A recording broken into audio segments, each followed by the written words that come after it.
안녕하세요. 뉴스반장입니다.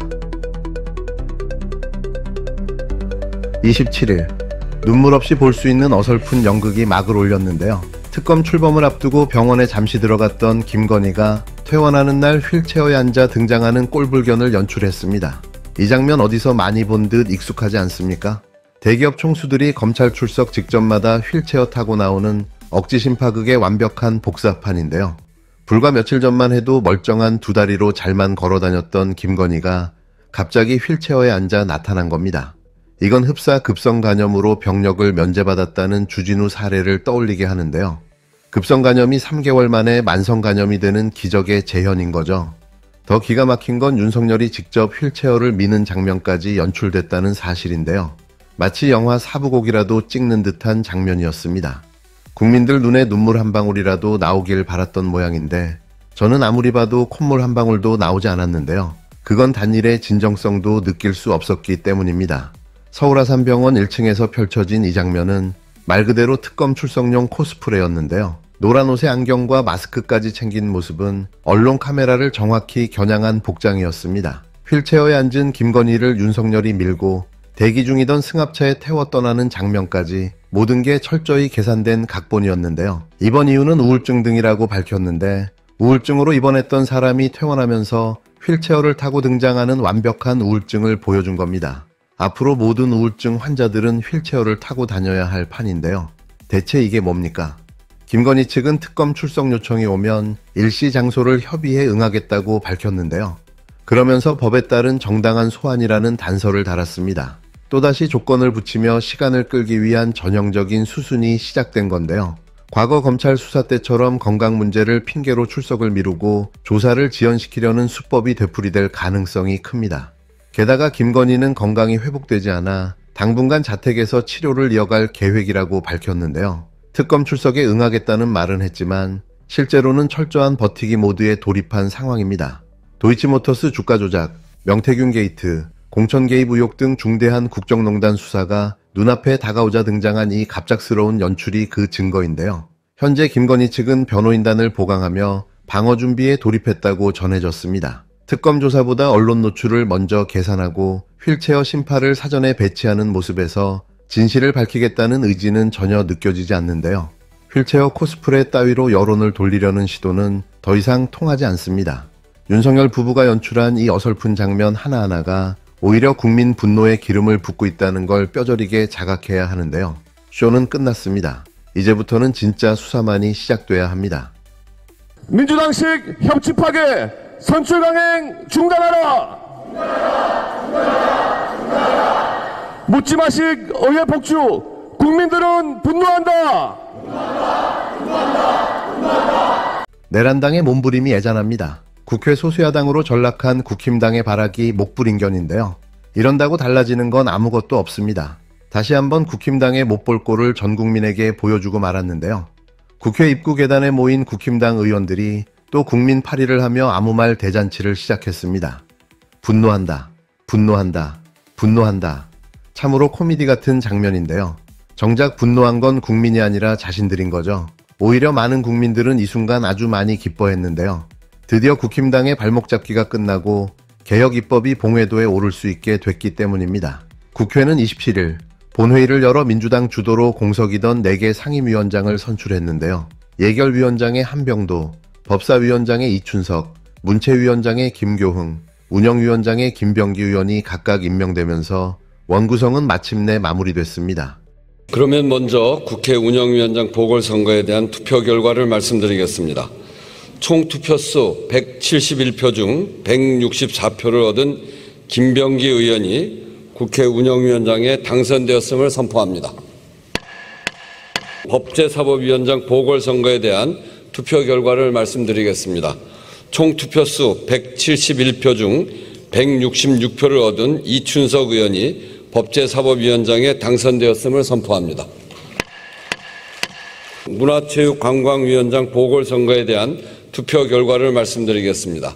총 투표수 171표 중 166표를 얻은 김교흥 의원이 문화체육관광위원장에 당선되었음을 선포합니다.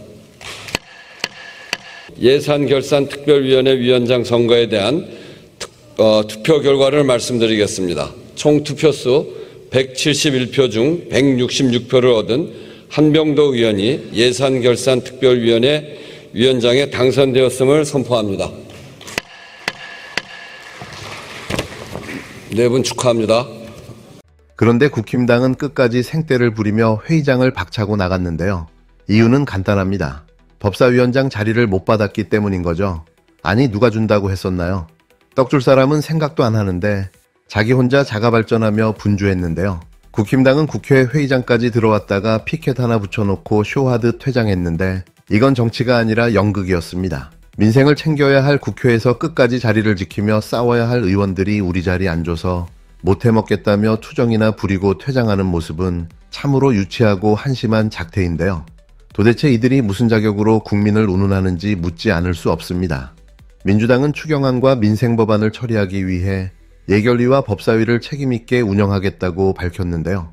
한병도 예결위원장은 경기 진작과 민생 안정을 위한 마중물이 되겠다고 밝혔고, 이춘석 법사위원장은 이제 법사위는 정쟁의 장소가 아니라 국민 삶을 위한 공간이 되어야 한다고 강조했습니다.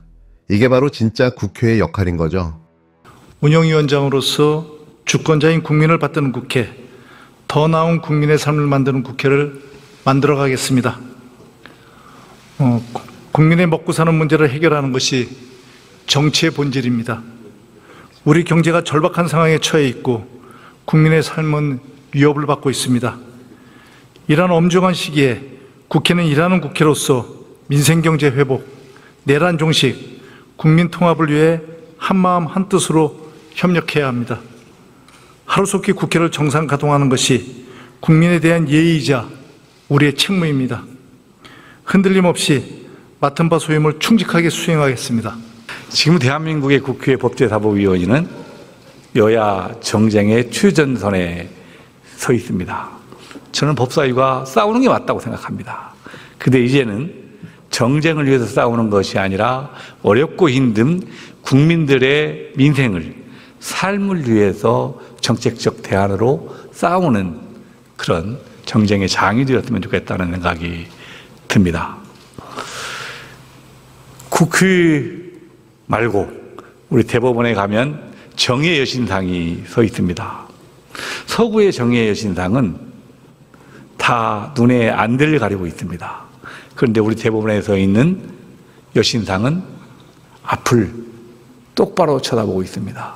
이것은 아마 형식적 정의가 아니라 사안사안마다 구체적 정의를 실현해달라는 뜻이라고 생각합니다. 우리 법제사법위원회의 국가기관, 특히 권력기관이 많습니다. 그들이 다루는 정의가 모든 국민에게 공평의 정의되고 어렵고 힘든 사람에게도 동일한 잣대로 기준주는 그런 법제사법위가 됐으면 좋겠습니다.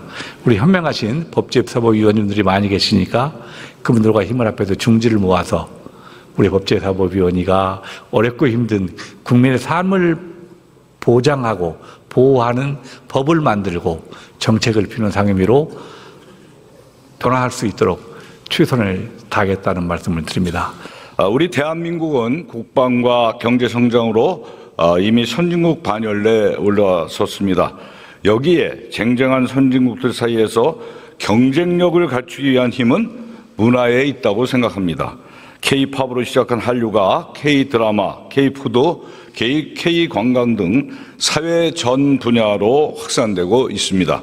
이제는 국악, 문화재 등 우리의 전통 문화에도 전 세계인들이 관심을 갖기 시작했습니다. 어제는 우리 민족의 큰 지도자이신 백범 김구 선생 서거 76주기가 있었습니다. 오직 한없이 가지고 싶은 것은 높은 문화의 힘이라던 김구 선생의 말씀을 마음으로 새기며 문화강국 대한민국을 만드는데 최선의 노력을 다하겠습니다. 0%대 저성장 고착화, 양극화 심화, 산업 경쟁력 약화, 관세 불확실성 등 우리가 처한 대내외 경제 여건이 매우 혹독합니다. 내수 위축 장기화로 연간 100여만 명의 자영업자가 폐업을 하고 건설 경기는 IMF 이후 최악의 한파를 겪는 등 민생 현장에서는 희망이 보이지 않는다는 절규가 나오고 있습니다. 이 복합 위기를 극복하기 위해서는 국가 예산의 효율적 집행이 그 어느 때보다 중요하고 정부 예산안을 심의하는 예산결산특별위원회의 임무 또한 막중합니다. 당장 정부가 제출한 추가 경정 예산안을 신속하게 심의하고 확정해서 민생 안정과 경기 진작에 마중물을 마련하는 데 힘을 모아야 합니다. 그런데 국힘당은 개거품을 물며 반발했는데요. 민주당이 법사위원장을 맡자 사법부를 무력화시켜 이재명 대통령 재판을 중단시키려 한다는 궤변을 쏟아냈습니다. 이재명 대통령과 더불어민주당에게 다시 한번 구합니다. 대통령의 협치 요청이 있은 지 한 하루 만에 협치를 무너뜨린 것은 바로 더불어민주당임을 인식하셔야 합니다. 이재명 대통령을 선택하지 않은 50%가 넘는 국민을 존중하지 않고 인정하지 않고 타협하지 않고 복주하겠다는 것이 바로 더불어민주당입니다. 정권 출범 한 달 만에 정치가 무너지고 협치가 무너지고 모든 책임은 바로 더불어민주당에 있다는 점을 알아야 합니다. 존경하는 국민 여러분, 거대 여당의 입법 복주가 드디어 시작되었습니다. 이재명 정권은 오늘 다시 가져간 법사위원장직으로 입법부의 입법 기능을 털어주고 사법부를 숨통을 끊어놓을 것입니다. 사법부를 협박해서 이재명 대통령의 재판을 중단시키고 야당과 보수 진영을 합감으로 모두 반대하려 될 것입니다. 노란봉투법, 상법 개정안, 양보관리법, 방송장악사법 등 사회적으로 이견이 많고 합의되지 않은 법안들을 다음 주까지 모조리 강행 처리하겠다고 합니다. 송원석 원내대표는 민주당이 특검을 통해 보수 진영을 단죄하려 한다는 망언까지 해댔는데요. 이쯤 되면 이재명 대통령을 향한 공포가 도를 넘은 것으로 보입니다. 자신들이 한 짓을 생각하면 그러고도 남을 법한데요. 국힘당이 그토록 지키려는 건 민생도 아니고 헌법도 아닌 오직 자신들의 기득권인 거죠. 법사위를 두려워하는 이유는 명확합니다. 법사위는 개혁 입법의 관문인데요. 윤석열이 남발했던 거부권도 법사위가 정리하면 더 이상 통하지 않게 되는데 상법 개정안, 노란봉투법, 방송법, 검찰개혁법안 등 그동안 국힘당과 윤석열이 발목 잡았던 법안들이 이제는 통과의 길로 나아갈 수 있게 된 겁니다. 상황이 이러니 국힘당은 분노하는 게 아니라 두려운 거죠. 아마 제일 두려운 건 위원정당 해산일 텐데요. 두려움에 떠는 그들의 절규가 바로 분노한다라는 말이었던 겁니다. 국회는 국민을 위한 곳이지 국힘당의 떼쓰기 무대가 아닌데요. 자신들이 원하는 자리를 못 받았다고 국회를 방치하고 퇴장하는 그 행태, 국민은 모두 지켜보고 있습니다. 이제는 철진한 야유와 색깔론, 그리고 막말 정치를 내려놓아야 할 때인데요. 더 이상 발목 잡기와 막말 정치를 반복한다면 국민의 심판은 더욱 냉정하고 준엄해질 겁니다. 국민은 분노하지 않았는데요. 국민은 환호했습니다. 이제야 국회가 일할 수 있게 되었기 때문인데요. 국힘당이 빠져야 국회가 돌아간다는 사실, 이번에도 다시 한번 확인된 셈입니다. 이제 국힘당은 해산되는 정당임을 인정하고 부끄러운 줄 알아야 합니다.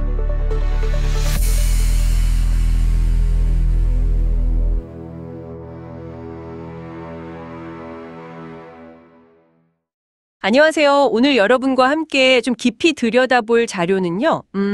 최근 한국 정치에서 주목받은 두 가지 사건, 바로 김건희 여사의 퇴원 모습하고요. 또 국회 상임위원장 선출 완료 소식, 이 두 가지를 다룬 분석입니다. 이 분석들이 어떤 관점을 보여주는지 한번 따라가 보시죠. 네, 안녕하세요.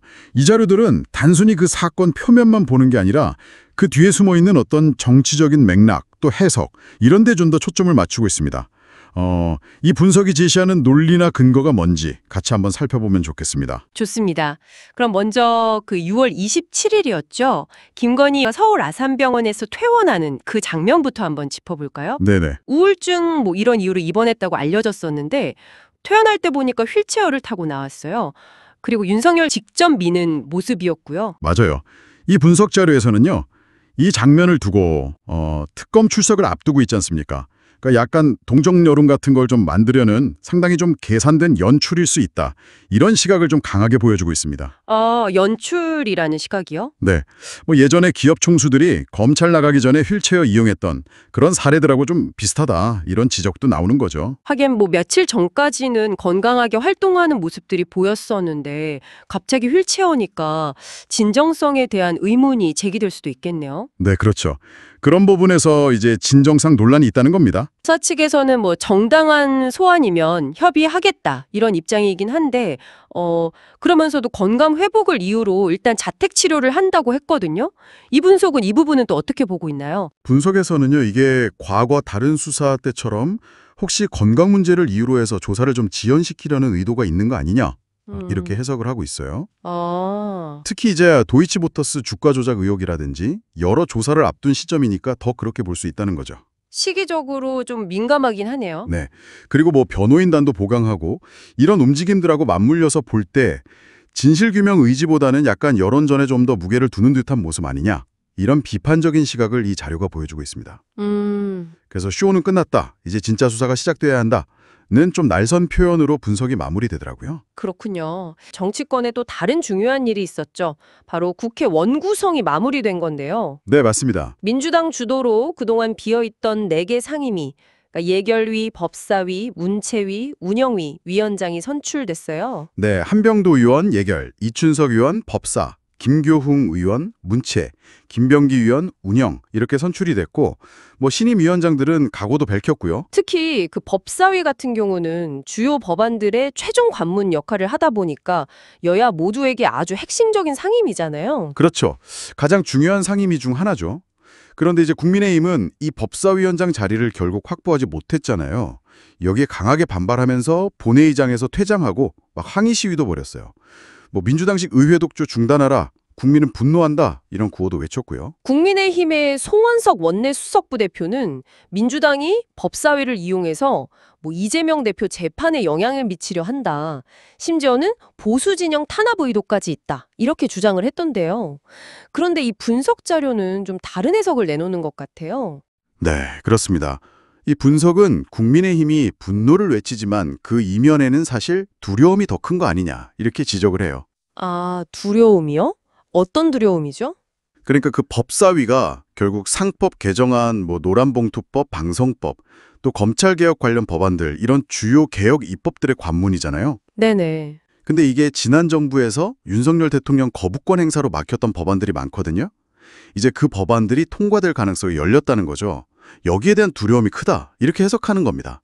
뭐 위헌정당 해산 심판 이런 것에 대한 두려움도 좀 깔려 있다고 보고요. 그러니까 이 분석은 국민의힘의 반발을 결국은 이런 개혁 입법들을 저지하기 위한 어떤 전략적인 행동으로 보고 있다 이런 얘기군요. 네, 자료에 나타난 시각은 그렇습니다. 그러면서 이제 국민의힘의 이런 발목 잡기나 막말 정치는 더 이상 좀 통하지 않는다. 오히려 국민들은 이제 국회가 좀 일할 수 있게 됐다면서 환영하는 분위기도 있다. 뭐 이런 평가를 덧붙이고 있어요. 오히려 국민의힘이 빠져야 국회가 제대로 돌아간다는 사실이 다시 확인된 거 아니냐. 뭐 이런 좀 비판적인 시선이죠. 국회는 특정 정당의 떼쓰기 무대가 아니다. 이렇게 좀 강조하면서 분석이 마무리됩니다. 네, 오늘 저희가 살펴본 이 분석 자료들은 김건희 여사의 퇴원 모습, 그리고 국회 원구성 완료 상황을 어떤 특정한 정치적 프레임 속에서 해석하고 있는 것 같습니다. 한쪽에서는 계산된 연출이다, 지연 전략이다 이렇게 보고 있고 다른 한쪽에서는 의회 독주라는 비판과 함께 개혁 입법 추진이라는 대립구도를 좀 부각하고 있죠. 이것이 이 자료들이 제시하는 관점이라고 할 수 있겠습니다. 네, 맞습니다. 이 분석들은 정치 행위의 겉모습 너머에 있는 뭐랄까 숨겨진 의도나 그에 대한 비판적인 해석들을 상당히 좀 명확하게 보여주고 있는데요. 여기서 우리가 한 걸음 더 나아가서 생각해 볼 지점은 이런 것 같아요. 이런 정치적인 공방이나 해석들이 그럼 실제 우리 삶, 그러니까 정책 결정이나 민생에는 과연 어떤 영향을 미치게 될까 하는 점이겠죠. 그렇죠. 또 이런 상황들이 시민으로서 여러분의 어떤 정치 효능감, 이런 것에는 또 어떤 변화를 가져올까, 이런 부분들도 한번 같이 고민해 볼 필요가 있겠습니다. 여러분은 이 상황들을 어떻게 보고 계신지 좀 궁금하네요.